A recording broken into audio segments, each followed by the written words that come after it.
कैसे हैं दोस्त, आपसे भी से आशा करें कि आप भी अच्छे होंगे। तो आज के वीडियो में मैं आपसे को बताने वाला हूं 10th क्लास का बहुत ही महत्वपूर्ण टॉपिक, यानी कि आज के पिछले वीडियो में मैंने आपको बता दिए थे 10th क्लास का हिस्ट्री में ऑब्जेक्टिव क्वेश्चन को। यानी कि पिछले वीडियो में मैंने राष्ट्रवाद के बारे में उसमें ऑब्जेक्टिव क्वेश्चन के बारे में बताए थे।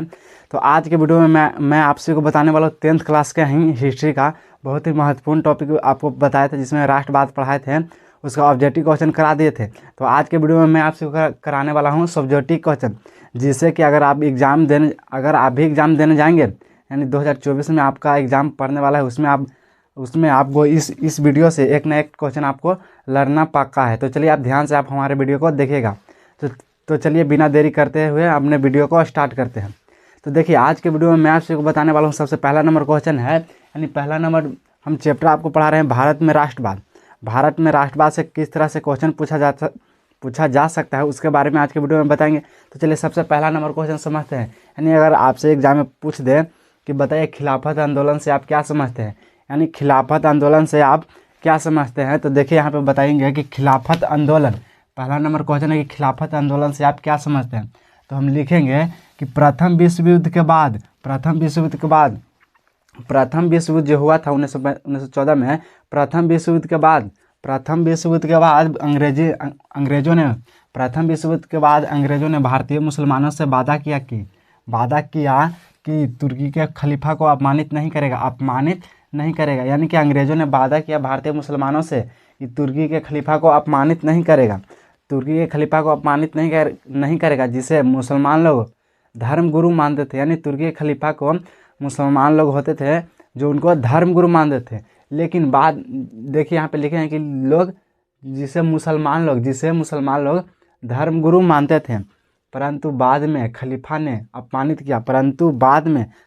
अपमानित किया, जिसके विरोध में भारतीय मुसलमानों ने 1920 ईस्वी में खिलाफत आंदोलन शुरू की, जिसके विरोध में 1920 में खिलाफत आंदोलन की शुरुआत किया। यानी कि तो इसको हम किस तरह से बना के लिखेंगे कि अगर आपसे पूछ दे कि बताइए भारत में खिलाफत आंदोलन के समझते हैं, तो खिलाफत आंदोलन से क्या समझते हैं, तो हम लिखेंगे कि प्रथम विश्व युद्ध के बाद अंग्रेजों ने भारतीय मुसलमानों से वादा किया कि तुर्की के खलीफा को अपमानित नहीं करेगा, जिसे मुसलमान लोग धर्मगुरु मानते थे, परंतु बाद में खलीफा को अपमानित किया, जिसके विरुद्ध में भारतीय मुसलमानों ने 1920 में खिलाफत आंदोलन की शुरुआत किया। अब अगला नंबर क्वेश्चन देखते हैं। अगला नंबर क्वेश्चन क्या कह रहा है, ये भी बहुत ही महत्वपूर्ण और वीवीआई होने वाला है। यानी कि दूसरा नंबर क्वेश्चन कहता है कि रॉलेट एक्ट से आप क्या समझते हैं। यानी जो रॉलेट एक्ट कानून अंग्रेजों ने लागू किया था, उससे आप क्या समझते हैं, यानी उसके बारे में आप क्या जानते हैं। तो देखिए हम किस तरह से लिखेंगे, आप हमारे वीडियो को सिर्फ ध्यान से देखिएगा। यानी कहता है कि देखिए कि अंग्रेजों ने 1919 ईस्वी में भारतीयों के लिए जो एक्ट लाया उसे रॉलेट एक्ट कहते हैं। यानी अंग्रेजों ने भारतीयों के लिए 1919 ईस्वी में भारतीयों के लिए जो एक्ट लाया, यानी कि कानून लाया, उसे रॉलेट एक्ट कहते हैं। जिसके रॉलेट एक्ट के मतलब कानून कहते हैं, जिसके तहत यानी कि रॉलेट एक्ट के तहत किसी भी व्यक्ति को संदेह के आधार पर, मतलब कि हम आप पर संदेह करें कि आप चोर हैं तो आपको हम धर सकते हैं। यानी किसी भी व्यक्ति को संदेह के आधार पर गिरफ्तार किया जा सकता था। इसमें कहा गया है कि इसमें ना अपील न वकील न दलील की व्यवस्था थी। भारतीय लोगों ने इसे काला कानून भी कहा।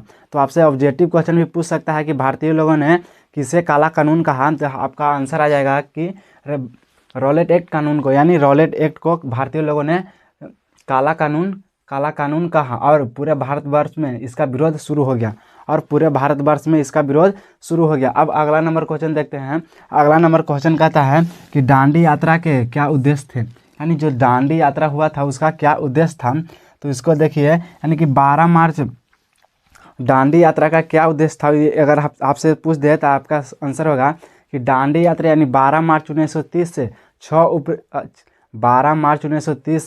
अप्रैल 1930 तक महात्मा गांधी के द्वारा, यानी 12 मार्च 1930 से 6 अप्रैल 1930 तक महात्मा गांधी के नेतृत्व में होने वाला यात्रा को दांडी यात्रा कहते हैं।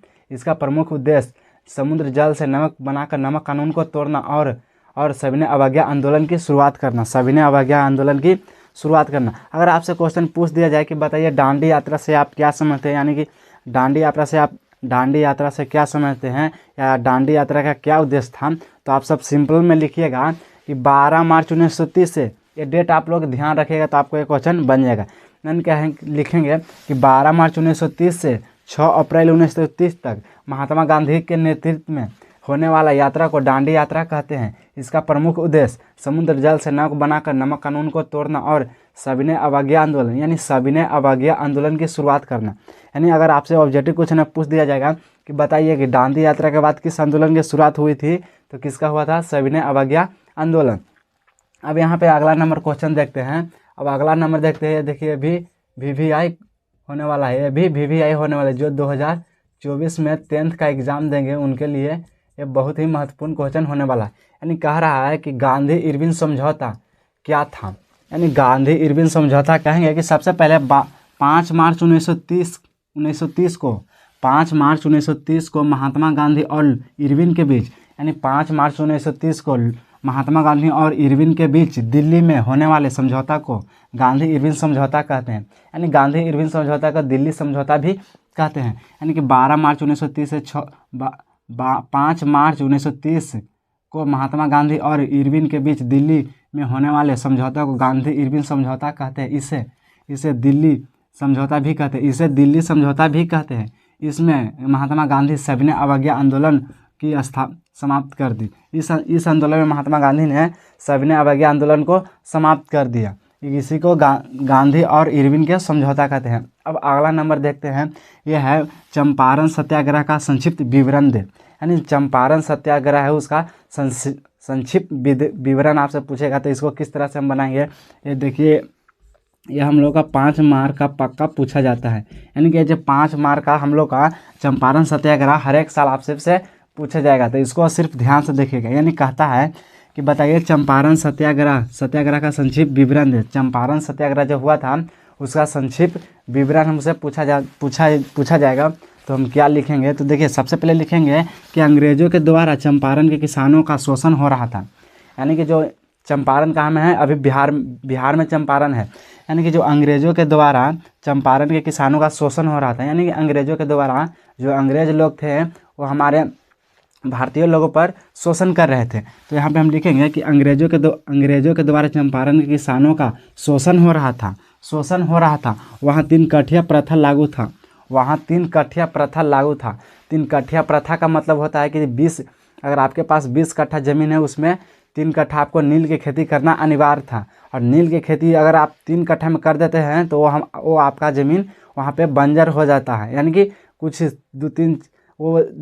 4-5 साल के लिए बंजर आपका ज़मीन हो जाता है। उसी को कहते हैं 3 कठिया प्रथा। यानी 20 बीघा में 3 कट्ठा आपको नील की खेती करना अनिवार्य किया गया था। यानी कि वहाँ भी 3 कठिया प्रथा लागू किया गया था, जिसमें 20 कट्ठा में, देखिए यहाँ लिखा है कि 20 कट्ठा में 3 कट्ठा में नील की खेती करना अनिवार्य किया गया था।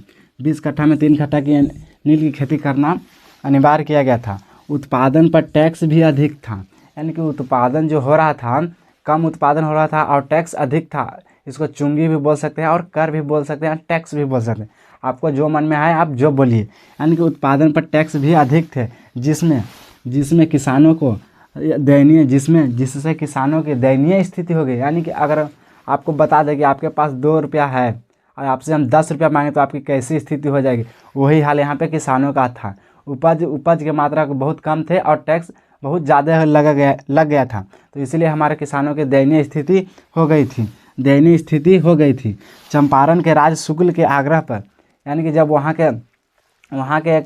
वहाँ के चंपारण के राज शुक्ल के आग्रह पर महात्मा गांधी चंपारण 1917 में आए। चंपारण 1917 में आए और उन्होंने अंग्रेजों के शोषण का विरोध करते हुए चंपारण सत्याग्रह का शुरुआत किया, जिसमें उन्हें सफलता भी मिली। अंग्रेजों ने 3 कठिया प्रथा